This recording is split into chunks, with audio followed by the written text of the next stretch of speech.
2005 में एक दिन मेरा गुजर ग्राउंड जीरो से हुआ। न्यूयॉर्क में ये वो जगह थी जहां 4 साल कबल दो बादलों को छूते मीनार खड़े थे। अमेरिका की मुआशी तरक्की की दो सर उठाए पुरगुरूर अलामतें जो अब न्यूयॉर्क की स्काईलाइन से यूं गायब हो गई हैं जैसे किसी बच्चे ने कच्ची पेंसिल से बनी तस्वीर का एक हिस्सा रबड़ लेकर मिटा दिया हो।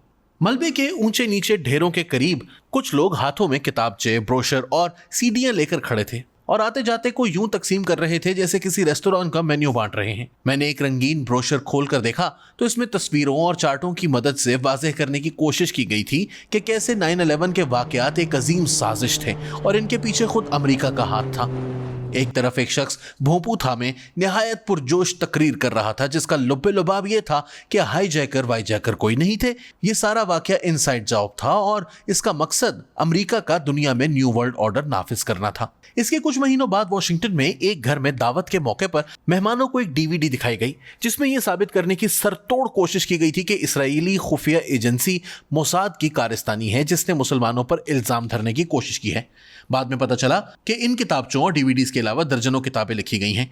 यूट्यूब पर हजारों वीडियोस और इंटरनेट पर लाखों वेबसाइट्स मौजूद हैं जो पिछले 20 साल से मुसलसल इन साजिशी नजरियात का प्रचार कर रही हैं।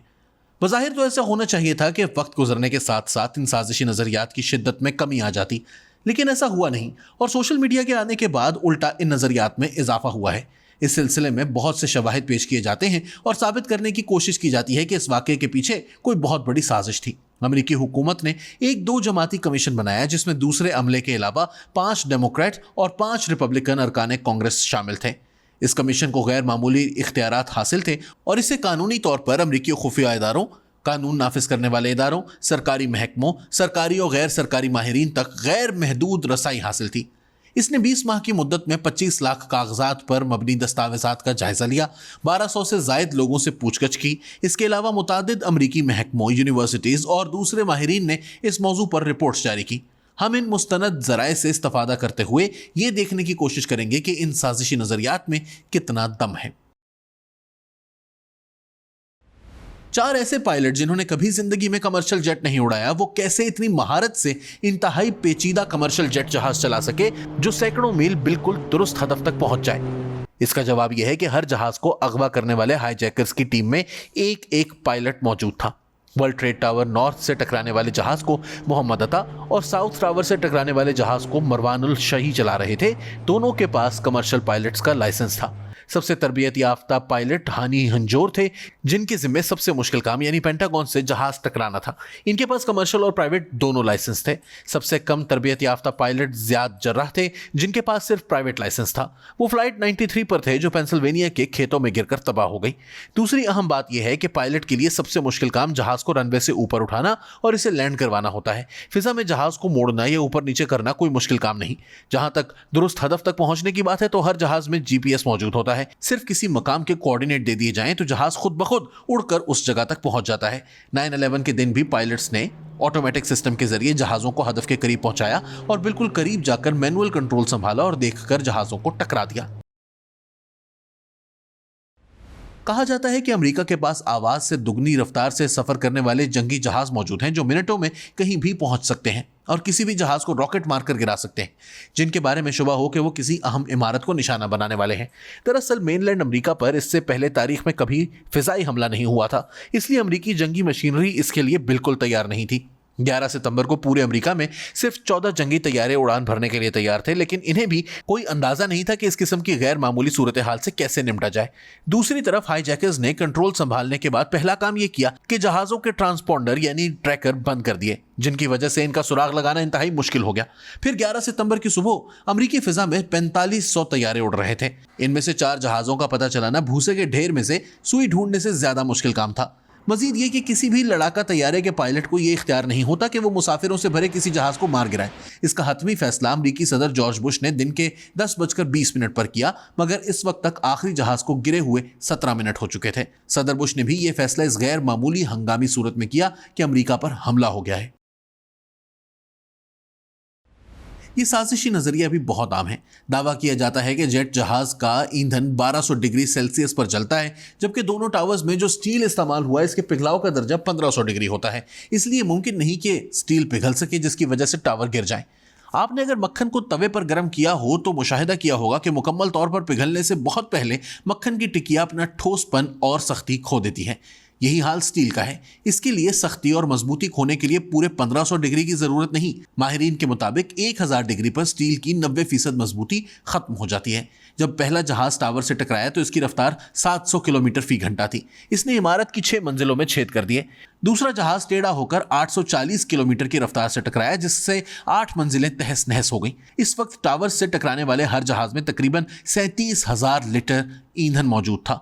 इमारतों से टक्कर के बाद इस ईंधन में आग लग गई और यह सारा जलता हुआ ईंधन बहकर इमारत के वस्ती हिस्से में पहुंच गया, जहां इमारत को सहारा देने वाले स्टील के मरकजी सतून थे। इस ईंधन ने स्टील को पिघलाया बेशक ना हो, लेकिन इसे मोम की तरह नरम जरूर कर दिया।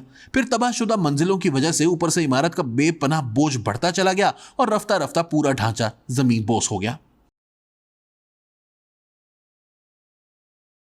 अगर आपने इमारतों के जमीन बोस होने की वीडियो देखी तो इनसे उभरने वाले मुरगोले तेजी से फैलते हैं, जिनसे तासुर मिलता है कि शायद इनके अंदर बम फट रहे हैं।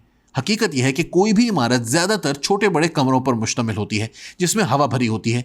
टावर्स की ऊपर की मंजिलें ढहने लगें तो इनका बोझ नीचे वाली मंजिलों पर पड़ा। जैसे जूस के खाली डब्बे पर पांव रखा जाए तो इसमें से तेजी से हवा बाहर निकलती है। यही हाल निचली मंजिलों का हुआ और इनसे धुएं और गिर्द के मुरगोले धमाकों की सूरत में बाहर निकलने लगे। कहा जाता है कि जहाज इतनी बुलंदी पर परवाज करता है कि इसके अंदर बैठे लोगों का जमीन पर लगे फोन टावर्स की मदद से कॉल करना मुमकिन ही नहीं। तो फिर दर्जनों लोगों ने अगवाशुदा जहाजों से कॉल्स कैसे कर ली? इसका जवाब यह है कि कमर्शियल जहाज ज्यादा से ज्यादा 12 किलोमीटर की बुलंदी पर परवाज करता है, जबकि 9/11 को अगवाशुदा जहाज इससे कहीं कम फासले पर उड़ रहे थे। मोबाइल फोन टेक्नोलॉजी के माहिरीन के मुताबिक जहाज से फोन कॉल की क्वालिटी जरूर खराब होती है और कॉल बार बार ड्रॉप भी हो सकती है, लेकिन जहाज से फोन कॉल नामुमकिन नहीं। यही वजह है कि सिर्फ फ्लाइट 93 से 36 के करीब फोन कॉल्स की गई।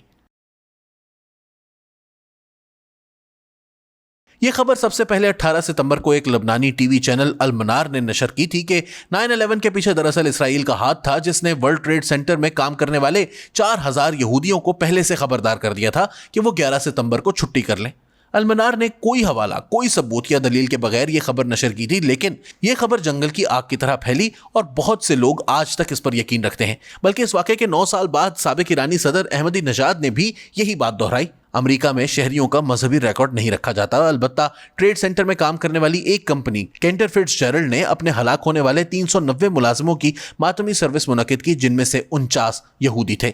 इसकी शरह 12% के करीब बनती है। अखबार न्यूयॉर्क टाइम्स ने मेडिकल एग्जामिनर के दफ्तर से जो मालूमात हासिल की, इनसे पता चलता है कि दोनों टावर्स में 400 के लगभग यहूदी हलाक हुए। फ्रांसीसी सहाफी टेरी मेसन की मशहूर किताब 9/11 बड़ा झूठ, बिग लाई 9/11 में दावा किया गया कि पेंटागन से जहाज नहीं टकराया बल्कि इसे मिसाइल ने निशाना बनाया। इसकी वजह यह बताई जाती है कि जहाज की लंबाई और चौड़ाई 125 फुट और 155 फुट थी, जबकि पेंटागन की दीवारों में होने वाला सुराख सिर्फ 60 फुट चौड़ा था। पहली बात तो यह है कि सैकड़ों लोगों ने जहाज को इमारत से टकराते देखा, बल्कि यह तक शनाख्त किया कि यह अमेरिकन एयरलाइन का जहाज है। फिर जाए वकुआ से तैयारे का black box, landing gear, tyre, मुसाफिरों की बाकियात और हजारों दूसरी चीजें मिली, बल्कि बहुत से मुसाफिरों की बाकियात की DNA की मदद से शनाख्त भी की गई। इससे एक ही नतीजा निकलता है कि जहाज ही टकराया था। ये तो रहे साजिशी नजरियात जिनमें साबित करने की कोशिश की जाती है कि उसामा बिन लादेन का 9/11 से कोई ताल्लुक नहीं था, लेकिन खुद उसामा बिन लादेन के साथियों ने 9/11 से पहले और उसामा बिन लादेन ने 9/11 के बाद इसकी जिम्मेदारी कबूल कर ली है। इसकी कोई तौजीह समझ में नहीं आती।